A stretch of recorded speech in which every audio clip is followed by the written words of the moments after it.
Apa itu pengampunan?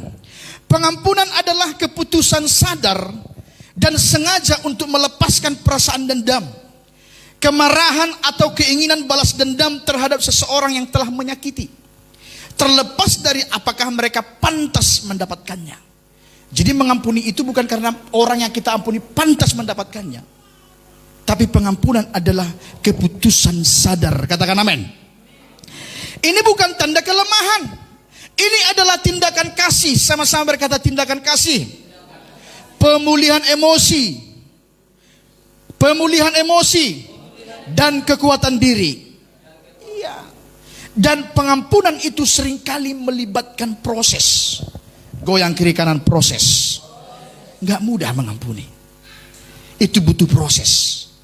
Saudara tahu kenapa dikatakan Tuhan kepada murid-murid 70 kali 7 kali? Bukan berarti kita harus melakukan kesalahan 70 kali 7 kali. Enggak, artinya itu berulang-ulang kita harus mengampuni. Enggak mudah. Haleluya. Pengampunan membutuhkan proses. Kenapa? Karena pengampunan merupakan tindakan emosional dan psikologis yang kompleks. Bukan sekedar keputusan sesaat. Pengampunan seringkali melibatkan perasaan yang dalam seperti kemarahan, kepahitan, dan rasa sakit. Jadi dibutuhkan waktu untuk merenungkan, memproses emosi tadi, dan akhirnya melepaskannya agar tidak lagi mengendalikan diri kita. Emosi bisa mengendalikan diri kita, amarah bisa mengendalikan diri kita, dendam bisa mengendalikan diri kita. Kita tetap hidup, kita bisa tetap senyum, tapi yang mengendalikan kita amarah, dendam. Makanya ada munafik. Di depan senyum, di belakang jeruk purut. Mengampuni adalah sebuah keputusan aktif. Untuk apa? Untuk tidak lagi menuntut balas atas kesalahan orang lain.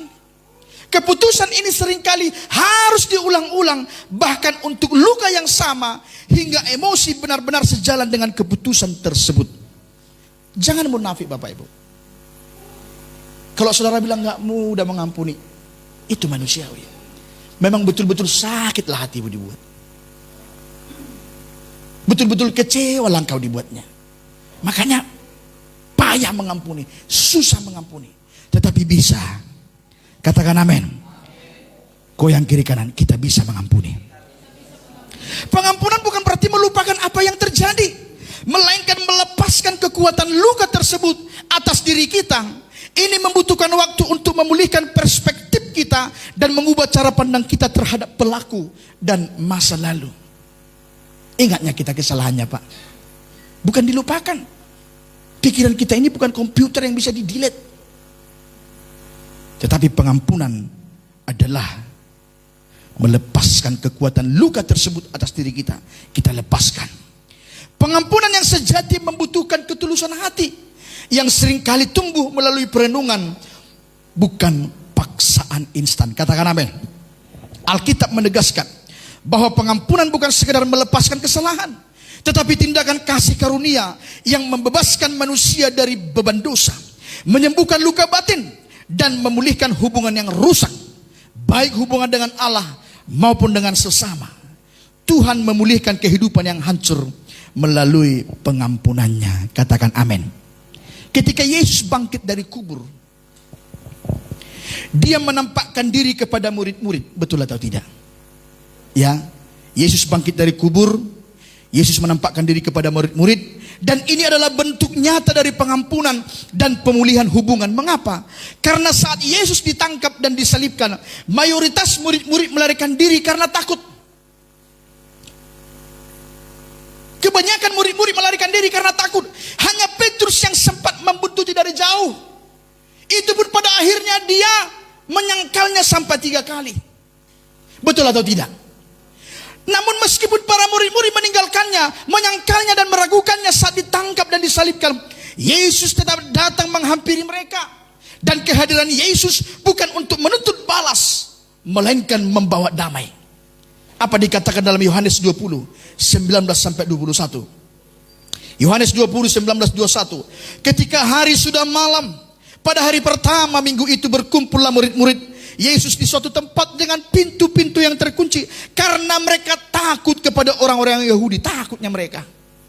Pada waktu itu datanglah Yesus dan berdiri di tengah-tengah mereka dan berkata, damai sejahtera bagimu. Dalam istilah sekarang, shalom. Dan sesudah berkata demikian, ia menunjukkan tangannya dan lambungnya kepada mereka. Murid-murid itu bersuka cita ketika mereka melihat Tuhan. Maka kata Yesus sekali lagi, damai sejahtera bagi kamu. Pak, Bu, sapaan damai sejahtera atau Shalom saat pertama kali menemui para murid adalah proklamasi pengampunan dan pendamaian antara Yesus dengan murid-murid yang telah gagal. Apa kegagalan murid-murid? Ketika Yesus melakukan mujizat, murid-murid ada di sana. Yesus memberikan makan 5.000 orang, mereka ada. Yesus meredakan angin ribut, mereka ada. Yesus berjalan di atas air, mereka ada. Bahkan ketika Yesus melakukan mujizat pertama kali di Kana, murid-murid ada di sana. Waktu Yesus mengajar dengan hikmat, murid-murid ada. Waktu Yesus mengajar dengan perumpamaan, murid-murid ada. Bahkan seringkali murid-murid meminta penjelasan tambahan tentang pengajaran Yesus yang sulit dimengerti. Dari ke-12 murid, hanya Yohanes yang tercatat berdiri di dekat salib bersama Maria ibu Yesus dan wanita-wanita lainnya. Ketika melakukan kebaikan, ini yang nggak mudah bisa kita terima, Pak. Ketika seseorang gembala itu mengagumkan, hebat berkhotbah, rendah hati, kita dengan jelas berkata, itu gembalaku. Tapi bagaimana dengan ketika gembala itu mengecewakan, tidak berdaya lagi? Salam, selamat pagi. Murid-murid juga demikian. Mereka bangga dengan Yesus.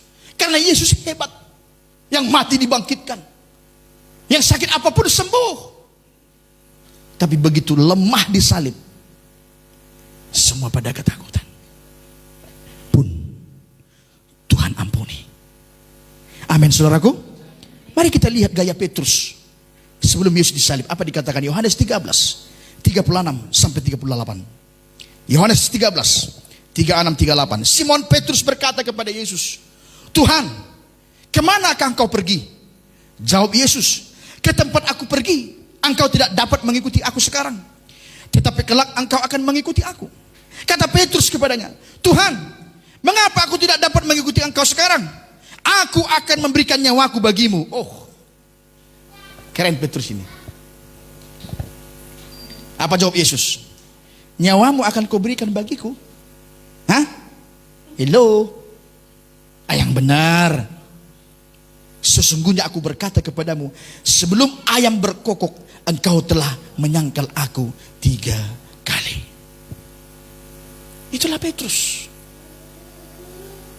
Memang berani dia, tapi takut. Makanya kalau berani jangan takut. Kalau takut jangan berani. Kalau takut jangan berani-beranian. Amin. Ada yang berani.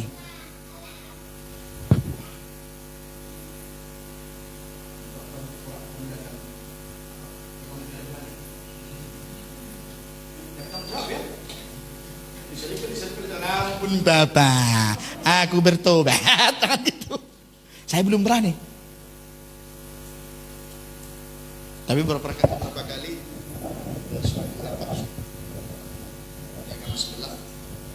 kita ajari, saya baptis. Dalam hal itu saya berani bertanggung jawab. Tapi untuk yang lebih ekstrim belum. Goyang kiri kanan. Kalau berani, jangan takut. Kalau takut, jangan berani-berani. Inilah Petrus. Iya. Dipotongnya kuping orang kan. Disambung Yesus lagi. Kau Pet, katanya. Disambung lagi. Nah. Lukas 22. 31 sampai 34. Simon, lihat, iblis telah menuntut untuk menampik kamu seperti gandum. Tetapi aku telah berdoa untuk engkau, supaya imanmu jangan gugur, katanya sama Simon. Dan engkau, jikalau engkau sudah insaf, kuatkanlah saudara-saudaramu. Apa jawab Petrus? Tuhan, aku bersedia masuk penjara dan mati bersama-sama dengan engkau. Tetapi Yesus berkata, aku berkata kepadamu, Petrus, hari ini ayam tidak akan berkokok sebelum engkau 3 kali menyangkal bahwa engkau mengenal aku. Matius 26 ayat 30 sampai 35. Sesudah menyanyikan nyanyian pujian, pergilah Yesus dan murid-muridnya ke Bukit Zaitun. Maka berkatalah Yesus kepada mereka, malam ini kamu semua akan tergoncang imanmu karena aku. Sebab ada tertulis, aku akan membunuh gembala dan kawanan domba itu akan tercerai-berai. Akan tetapi sesudah aku bangkit, aku akan mendahului kamu ke Galilea. Petrus menjawabnya, lagi-lagi Petrus, biarpun mereka semua tergoncang imannya karena engkau, aku sekali-kali tidak. Hebat enggak? Hebat lah. Walaupun semua keluar dari giat ini, aku tetap. Dulu pernah kayak gitu. Ada satu ibu-ibu. Saya umumkan, kami sepertinya akan diutus ke Kupang. Ini loh. Pulang ibadah, ibu itu nangis. Jangan pergi, Pak. Bu, jangan pergi, Bu, katanya. Kalau ibu pergi, kalau kalian pergi, kami pun pergi dari kota ini, katanya. Nggak ada berjalan minggu, 1 minggu kurang. Aku nggak melakukan dosa. Langsung goodbye giat. Ini lainnya. Ya. 34. Ini bisa dipertanggungjawabkan. Ini live streaming loh. Yesus berkata kepadanya, aku berkata kepadamu sesungguhnya malam ini sebelum ayam berkokok engkau telah menyangkal aku 3 kali. Kata Petrus kepadanya, sekalipun aku harus mati bersama-sama engkau, aku tak akan menyangkal engkau. Dan murid-murid pun ngomong kayak gitu. Hebat enggak? Hebat lah. Ada yang berani kayak gitu di sini? Ada enggak? Apapun terjadi sama Pak setanggang, aku tetap digiat. Oh jangan ya, jangan. Tetaplah bersama Yesus. Haleluya. Haleluya. Tetapi apa yang terjadi? Coba Markus 14 66 sampai 72. Inilah yang terjadi. Pada waktu itu Petrus masih ada di bawah, di halaman.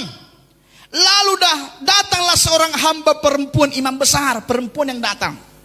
Apa dikatakan ayat 67? Dan ketika perempuan itu melihat Petrus sedang apa? Sedang tahu saudara berdiam? Berdiam itu bahasa Inggrisnya, bahasa Ibrania marsisulu. Tahu marsisulu? Udah kedinginan dia, ketakutan, ada api unggun, lagi mendalang dia. Itulah berdiam. Lalu datang perempuan. Ia menatap mukanya dan berkata, engkau juga selalu bersama dengan Yesus orang Nazaret itu, karena sudah dihakimi di sana. Perempuan dipelototinya. Lagi marsisulu. Lalu apa katanya? Tetapi ia menyangkal dan berkata, aku tidak tahu dan tidak mengerti apa yang kau maksud. Lalu ia pergi ke serambi muka. Gak tahu aku apa yang maksud. Apa sih maksudmu? Lalu apa yang terjadi? Kok kata di sana. Yo, itu loh. Lalu ketika hamba perempuan itu melihat Petrus lagi, berkatalah ia pula kepada orang-orang yang ada di situ, orang ini adalah salah satu dari mereka. Tetapi Petrus menyangkalnya pula. Tidak lama kemudian orang yang ada di situ berkata juga, Petrus, engkau ini pastilah salah seorang dari mereka, apalagi engkau seorang Galilea. Maka mulailah Petrus mengutuk dan bersumpah, aku tidak kenal orang yang kamu sebut-sebut ini. Dan pada saat itu berkokoklah ayam untuk kedua kalinya. Maka teringatlah Petrus bahwa Yesus telah berkata kepadanya, sebelum ayam berkokok 2 kali, engkau telah menyangkal aku 3 kali. Lalu menangislah Petrus dan itulah dia. Udah dikubur pun Yesus Gitu selama dikubur. Nggak tahu dia mau kemana lagi. Udah hilang harapan. Udah sempat mermanggang dia sama kawan-kawannya nelayan kan. Kau tidak nelayan, aku murid Yesus. Diingatnya semua itu, menyesal dia. Udah lupa dia bagaimana menjalaikan. Itulah dia. Menyesal. Goyang kiri kanan. Menyesal. Tapi tahukah saudara apa yang dilakukan Yesus? Lukas 24 ayat 34. Lukas 24:34. Kata mereka itu, sesungguhnya Tuhan telah bangkit dan telah menampakkan diri kepada Simon. Yesus menampakkan diri terlebih dahulu kepada Simon, baru kepada semua murid. Artinya Simon ini spesial. 1 Korintus 15 ayat 5, bahwa ia telah menampakkan diri kepada Kefas dan kemudian kepada kedua belas muridnya. Yang ketiga kali bertemu, Yohanes 21 ayat 15 sampai 19. Yohanes 21 15-19. Coba Bapak Evangelis baca. Sesudah sarapan Yesus berkata kepada Simon Petrus, Simon anak Yohanes, apakah engkau mengasihi aku lebih daripada mereka ini? Jawab Petrus kepadanya, benar Tuhan, engkau tahu bahwa aku mengasihi engkau. Kata Yesus kepadanya, gembalakanlah domba-domba. Iya. Kalau kita lihat 3 kali Yesus mengatakan demikian. Betul atau tidak? Yesus menghampiri Simon. Ya. Salam selamat pagi. Yesus mendekati Petrus secara pribadi menunjukkan bahwa Yesus tidak membuang orang yang bersalah, melainkan memulihkan hubungan. Jadi kalau ada yang bersalah, ada yang berdosa, gak boleh kita buang. Kita pulihkan, kita doakan, kita muridkan, kita ingatkan. Jangan dibuang. Haleluya. Jangan bilang, nggak bisa lagi bertobat itu Pak. Lebih hebat kita dari Tuhan nanti. Bisa. Dari sisi gembala, saya mengatakan bisa. Salam. Karena Tuhan yang mengerti hati. Yesus menanyakan kasih Petrus 3 kali, sejumlah dengan penyangkalannya, bukan untuk menyudutkan, melainkan untuk menyembuhkan luka penyangkalannya dan memberi kesempatan Petrus menegaskan kembali kasihnya. Ini Pak. Jadi kalau ada yang berdosa, ada yang jatuh dalam dosa, ada yang melakukan kesalahan, jangan disudutkan. Ketika kita berbicara, biarlah perkataan kita perkataan yang membangun. Amin. Efesus 4:29 dikatakan, janganlah ada perkataan kotor keluar dari mulutmu, tetapi pakailah perkataan yang baik untuk membangun di mana perlu, supaya mereka yang mendengarnya beroleh kasih karunia. Biarlah semua orang yang mendengarkan perkataan kita beroleh kasih karunia. Amin. Jatuh dia dalam dosa, bangkrut dia, jatuh lagi, bangkrut lagi, biarlah perkataan kita membangun. Haleluya. Amin. Sepalah apapun engkau, biarlah perkataanmu perkataan yang membangun. Bahkan 1 Korintus 14:26 dikatakan, 1 Korintus 14:26, jadi bagaimana sekarang saudara? Bila mana kamu berkumpul, hendaklah tiap-tiap orang mempersembahkan sesuatu, yang seorang bermazmur, yang lain pengajaran, atau penyataan Allah, atau karunia bahasa roh, atau karunia untuk menafsirkan bahasa roh. Tetapi semuanya itu harus dipergunakan untuk membangun. Nah ini Pak. Mau bernubuat, bernubuatlah untuk membangun. Amin. Yang setuju sampai di sini katakan amin. Bukti Petrus dipulihkan apa? Yesus kembali mempercayakan tanggung jawab besar kepada Petrus untuk mengembalakan jemaatnya. Itulah buktinya pulih. Kalau tidak, Yesus tidak akan pulih. Petrus tidak akan pulih. Petrus akan tetap kepada kesedihannya. Tapi karena Yesus mengampuni,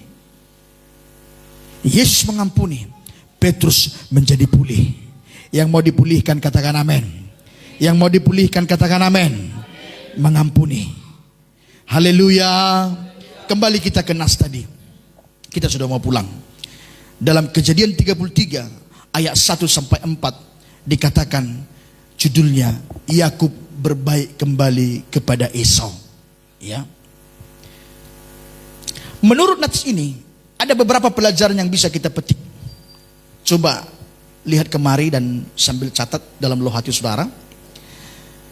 Bahwa perseteruan antara Esau dan Yakub ini bukan saat bubur kacang merah itu lagi. Itu sudah mulai sedari kecil. Mereka sudah berseteru. Mereka sudah saling iri hati. Kenapa? Karena sejak lahir keduanya sudah berkonflik. Esau lebih dikasihi Ishak dan Yakub lebih dekat dengan ibunya Ribka. Pak, Bu, sebagai gembala saya mengajak orang tua di tempat ini. Kalau saudara punya anak 2, punya anak 3, punya anak 4, harus sama kasihmu kepada mereka. Jangan bedakan Pak. Jangan pilih kasih. Loh, haleluya. Siapa yang suruh buat anak 4? Pemerintah gak ada yang suruh loh. KB kau. Tapi kau buat 4, kau buat 5. Tapi pilih kasih. Haleluya. Jangan pilih kasih. Kalau saudara mau pilih kasih kepada anak yang berkebutuhan khusus, yang paling lemah. Oh ini fisiknya lemah, ini agak apa. Ini aku lebih mengasihinya. Dan sampaikan kepada orang yang sehat itu, anakmu yang sehat itu.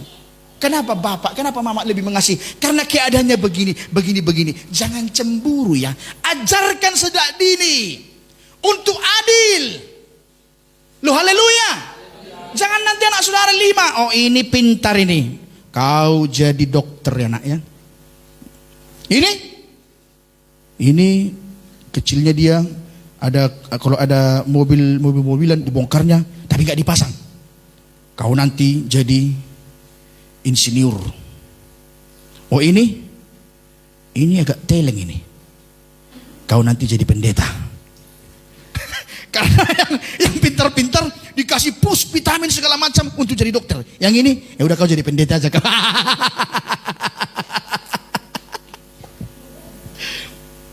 Iya, ada anak saudara yang paling pintar, paling gesit, paling ekstra segala macam. Doakan jadi pendeta kau nak. Ada rencana anak saudara yang mau jadi pendeta, jadi gembala bagasi api-api. Aku umur 40. 60 tahun nanti pensiun. 20 tahun lagi. Tapi jangan yang agak malas belajar ya, malas mandi jangan. Yang pembersih, yang pintar kita sekolahkan. Ya. Doakan saya, doakan kami diberkati. Dari saya setengah biaya STT-nya. Serius. Makanya si Tessa datang, mamanya bilang dari kecil cita-cita pendeta. Tapi begitu tahu dia pendeta banyak masalah, nggak mau lagi jadi pendeta. Nggak mau aku banyak kali. Penderitaan pendeta itu bukan hanya penderitaan, munafiknya pun banyak katanya dia. Ini dia. Untung dilihatnya bapak udahnya jadi gembala. Ini kayaknya agak-agak tulus ini. Mau lagi dia. Mau dia jadi sekolah pendeta. Jangan pilih kasih. Amin. Kalaupun pilih kasih kepada anak yang agak ada lemahnya, itu engkau harus pilih kasih. Itu namanya keadilan. Keadilan sosial bagi seluruh jemaat giat bagan siapi api. Amin. Loh, haleluya. Iya, jadi nggak ada lagi kecemburuan. Ini lebih suka, bapakku lebih suka sama ini, mamaku. Jadi bapak-bapak gini, kalau pintar anaknya, oh anakku ini. Tapi kalau agak malas, tengok anakmu ini. Ya, sama-sama buat kok anakmu, anak kita. Bilang dulu kiri kanan sama suami istrinya, anak kita pak, bukan anakmu. Tengok anakmu ini bertobat. Ya, anak kita. Karena bapak dari apa kan? Agak apa? Anakku, datanglah istrinya.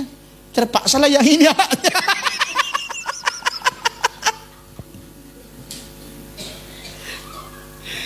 Ini maklumat dari gembala, peraturan dari gembala, catat baik-baik, nggak boleh pilih kasih sama anak. Di gereja ini pun kayak gini saya buat pak. Masa kuanju lagi Pak Tobing udah dewasa, pintar berkata, mana? Jangan harapkan itu Pak. Tapi kadang-kadang ada saatnya aku datang.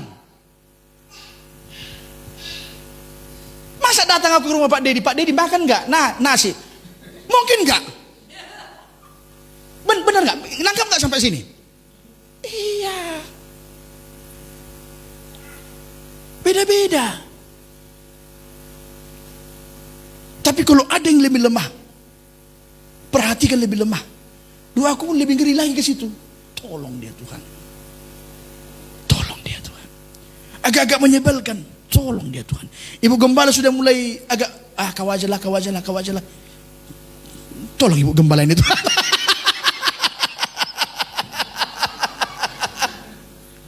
Ya saling menguatkan.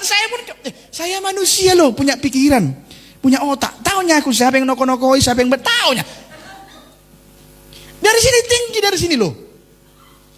Saudara menilai saya, bisa dinilai, bisa saudara nilai saya. Bisa lah. Saya bisa nilai saudara. Ya sama-sama bisa nilai kita. Makanya jangan saling menilai. Kalau saling menilai nanti pertengkaran yang terjadi. Saling menerima kita. Iyalah. Terimalah kami. Walaupun kadang-kadang menjengkelkan. Kami juga demikian, menerima saudara. Walaupun gak pernah kalian menjengkelkan. Yang tidak pernah menjengkel katakan amin. Wah. Oleh kuasa.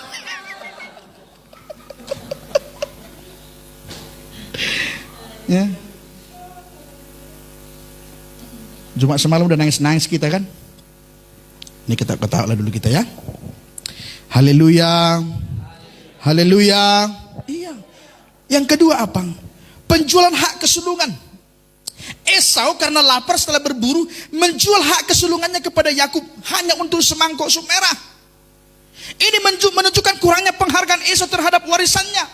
Mari kita tanggung jawabi panggilan kita. Yang selanjutnya Yakub menyamar menipu sebagai Esau dengan menggunakan pakaian kakaknya dan menipu Ishak yang sudah tua dan buta untuk mendapatkan berkat yang seharusnya diberikan kepada anak sulung. Akibatnya apa? Akibat daripada penipuan tersebut, Esau membenci Yakub dan berencana membunuhnya. Inilah yang memaksa Yakub melarikan diri ke rumah pamannya Laban. Dan Alkitab mencatat Yakub menikahi anak si Laban. Orang Batak ini. Di Alkitab pun sudah ada mereka si Laban. Iya kan? Alkitab mencatat Yakub berada di rumah Laban berapa tahun? 20 tahun. Kenapa? Karena Esau sebagai korban membenci. Yakub sebagai pelaku takut. Itu dia. Tetapi pada akhirnya apa? Tuhan menyuruh Yakub pulang. Tuhan yang menyuruh Yakub pulang kembali kepada keluarganya. Kenapa? Karena si Laban tadi sudah tidak lagi menghormatinya. Sudah menipu terus-terus. 10 kali diubahnya upahnya. Nalah kambing ini, pelihara lah ini.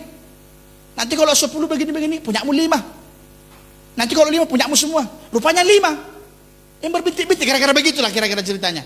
Enggak. Kita ubah, katanya lagi. Enggak benar ini kira-kira begitu. Lalu Tuhan menyuruh Yakub pulanglah. Berdamailah dengan kakakmu. Ini adalah bukti nyata kasih karunia Tuhan yang menuntut pertobatan dan pemulihan hubungan antara sesama manusia. Saudara yang mungkin case dengan keluarga, sahabat, saya mohon sebagai gembala, berdamailah. Berdamailah. Saudara tidak mampu, ajak saya. Tapi kasih saya makan. Traktir dulu baru pergi kita. Atau sama-sama kita panggil, kita traktir. Selesaikan masalah di meja makan. Berdamailah. Amin. Haleluya. Singkat cerita, pergilah Yakub meninggalkan Laban, tapi tidak permisi. Kan begitu? Itulah yang membuat Laban mengejarnya. Karena dia merasa semua itu miliknya. Anaknya itu tetap milikku, Cucuku itu milikku, bukan milik Yakub. Semua harta yang dibawanya itu milikku, karena itu dari Yakub. Jangan ada di sini kayak gitu ya. Saudara tolong orang, contoh nih. Contoh aja, siapa yang aku bilangnya? Wana. Nanti sakit hati pula saudara. Wana udah sukses ini nanti. Lalu ada orang datang ke bagian CPAP dengan segala kelemahan, kekurangan. Dibantulah buka usaha. Sukseslah ini. Lebih sukses dari Wana. Jangan bilang, itu semua milikku. Jangan. Semua milik Tuhan. Rambut kita ini pun milik Tuhan. Napas kita ini pun milik Tuhan. Kapan saja bisa diambil. Bersyukur saudara kalau bisa punya rumah, punya mobil, bisa menikmati liburan. Haleluya. Bersyukur, goyang kiri kanan, bersyukur. Nah, di dalam perjalanan Yakub menyuruh utusannya karena dia masih takut. Yakub menyuruh utusannya pergi menjumpai Esau. Bilanglah sama kakak aku begini. Lalu suruhannya pun pergi. Tetapi di tengah jalan suruhannya pun ketakutan. Kenapa? Karena Esau sudah bawa 400 orang pasukan. Langsung terbiri-biri dia. Yakub.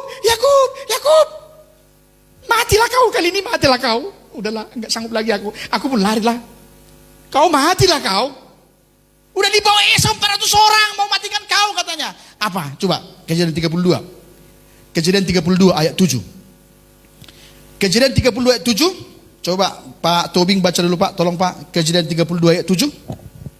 Lalu sangat takutlah Yakub dan merasa sesak hati, maka dibaginya orang-orangnya yang bersama-sama dengan dia, kambing dombanya, lembu sapi dan untanya menjadi 2 pasukan. Iya, lalu sangat takutlah Yakub dan merasa sesak hati. Wah, inilah akhirnya. Udah takutlah aku. Dibaginya lah, ini ke sana. Mana tahu nanti Esau menjara ini, masih ada ini kira-kira begitu. Salam, selamat pagi. Dia ketakutan, tetapi di dalam ketakutannya dia tidak diam aja. Apa yang dilakukan? Ayat 9, lanjut Pak, 9 sampai 12 Pak. Kemudian berkatalah Yakub, ya Allah nenekku Abraham dan Allah ayahku Ishak, ya Tuhan yang telah berfirman kepadaku, ulanglah negerimu kepada sanak saudaramu dan aku akan berbuat baik kepadamu. Terus? Sekali-kali aku tidak layak untuk menerima segala kasih dan kesetiaan yang engkau tunjukkan kepada hambamu ini, sebab aku membawa hanya tongkat ini waktu aku menyeberangi sungai Yordan ini. Terus? Tetapi sekarang telah menjadi 2 pasukan. Terus? Lepaskanlah katanya aku dari tangan kakakku, dari tangan Esau, sebab aku takut kepadanya. Jangan-jangan dia datang membunuh aku, juga ibu-ibu dengan anak-anak. Terus? Bukankah engkau telah berfirman, tentu aku akan berbuat baik kepadamu dan menjadikan keturunanmu sebagai pasir di laut yang namanya tidak dapat dihitung. Stop sampai di situ. Apa yang dilakukan Yakub? Berdoa. Goyang kiri kanan katakan berdoa. Goyang kiri kanan katakan berdoa. Seringkali kalau kita mengalami masalah besar, mungkin karena kebodohan kita, mungkin karena dosa kita, maka kita beranggapan bahwa tidak ada gunanya kita memohon pertolongan kepada Tuhan. Kita tidak berdoa karena kita merasa bahwa kita layak mendapatkan masalah itu sebagai ganjaran atas kesalahan kita. Ini yang ditipu setan kita. Oh ya udahlah, ini salahkunya ini, nggak berdoa lagi. Kenapa? Dituduh setan. Kau kan jatuh lagi kau. Kau kan berdoa karena salahmunya ini. Ya udahlah, pasrahlah. Salam, selamat pagi. Sekalipun Yakub mengalami masalah gara-gara kesalahannya sendiri, tetapi ia tetap berdoa. Ia meminta supaya Tuhan melepaskan dia dari tangan Esau. Ayat 11, lepaskanlah kiranya aku dari tangan kakakku, dari tangan Esau, sebab aku takut kepadanya. Jangan-jangan ia datang membunuh aku, juga ibu-ibu dengan anak-anaknya.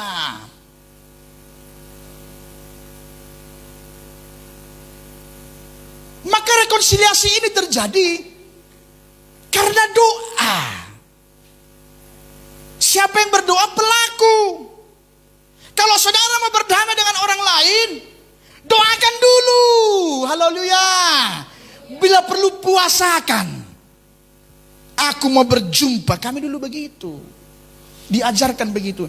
Bahkan untuk mau menikah pun kita harus berpuasa. Tuhan, kami mau jumpa dengan hambamu ibu ini, Ibu Tobing namanya dulu. Bukan Ibu Tobing sini ya. Di sana kami panggil Ibu Tobing. Karena Ibu Tobing ini yang di sana Bu, yang di sini ramah. Yang di sana agak-agak wow gitu. Tuhan tolonglah Ibu Tobing, kami mau jumpa, kiranya begini-begini. Lalu kami bawalah parcel yang mana isinya nggak pernah kami makan. Buah yang di dalam itu belum pernah kami makan. Tapi kami kasih. Itulah saking menghormatinya hamba Tuhan.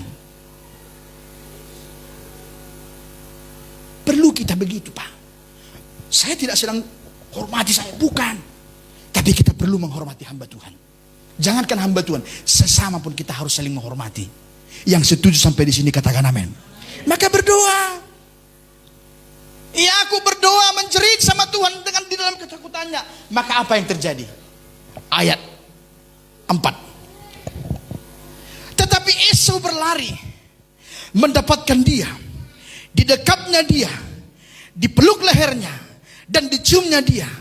Lalu bertangis-tangislah mereka. Pak, 20 tahun Esau dendam. Saya tidak sempat mengulas apa saja yang dilakukan Esau selama 20 tahun itu. Tapi saya berkata kepada saudara, dendam, kepanasan hati Esau bisa berubah seketika. Kenapa? Karena doa Yakub. Doakan orang yang mungkin, ya gini ya Pak, kita sebagai anak Tuhan, walaupun kita bukan kita yang membuat kesalahan, ya sudahlah, kita datang aja minta maaf supaya terjadi perdamaian. Kerajaan surga itu tentang damai sejahtera juga. Haleluya. Yang setuju sampai di sini katakan amin. Tentang kerendahan hati Yakub. Rendah hati Yakub. Ayat 3 dikatakan apa? Ayat 3. Dan ia sendiri berjalan di depan mereka, dan ia sujud sampai ke tanah 7 kali hingga ia sampai ke dekat Esau. Ini bicara tentang merendahkan hati. Mari kita merendahkan hati. Haleluya. Usahakanlah perdamaian sedapat-dapatnya. Kalau hal itu bergantung padamu, berdamailah dengan semua orang. Ya kan? Mana tahu orang itu gila, stres, jangan kita ikut gila. Sedapat-dapatnya, goyang kiri kanan. Sedapat-dapatnya.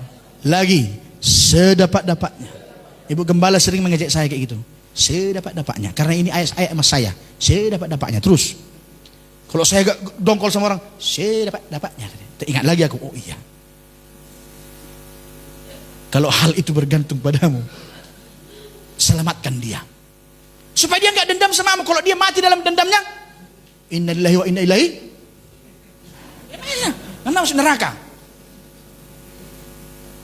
Sedapat-dapatnya. Goyang kiri kanan, sedapat-dapatnya. Apa berkatnya hari ini? Sedapat-dapatnya. Hiduplah dengan perdamaian dengan semua orang. Lihat Amsal 16 ayat 7. Kita lihat hasil doa daripada Yakub. Amsal 16 ayat 7. Jikalau Tuhan berkenan kepada jalan seseorang, maka musuh orang itu pun didamaikannya dengan dia. Ini Pak. Haleluya. Amsal 21 ayat 1. Dedi, maju ke depan. Amsal 21 ayat 1. Ayat terakhir bagi kita. Hati raja seperti batang air di dalam tangan Tuhan, dialirkannya kemana ia ingini. Tuhan bisa mengalirkan hati manusia. Keras Tuhan, keras Pak. Ia tahu. Makanya jangan mengadu sama pendeta, mengadu sama Tuhan. Supaya Tuhan mengalirkannya. Ketika dia melihat saudara, langsung disambutnya. Pernah gak saudara begitu? Kita datang, kita takut karena dia bengis. Kita doakan, lalu kita datang langsung disambutnya. Itu karena didoakan. Haleluya. Haleluya. Tidak ada hati yang terlalu keras bagi Tuhan. Bisa dibolak-balikkannya. Makanya serahkan sama Tuhan. Amin. Haleluya. Sekarang apa bebanmu? Bebanku Pak, usahaku begini. Doakan usahamu. Pak, keluargaku, anakku begini. Doakan anakmu. Puasakan anakmu. puasakan usahamu. Aku lagi paceklik Pak, doakan, puasakan. Jangan berharap kepada manusia, berharaplah kepada Tuhan. Haleluya. Yang diberkati katakan amin. Mari kita naikkan satu pujian.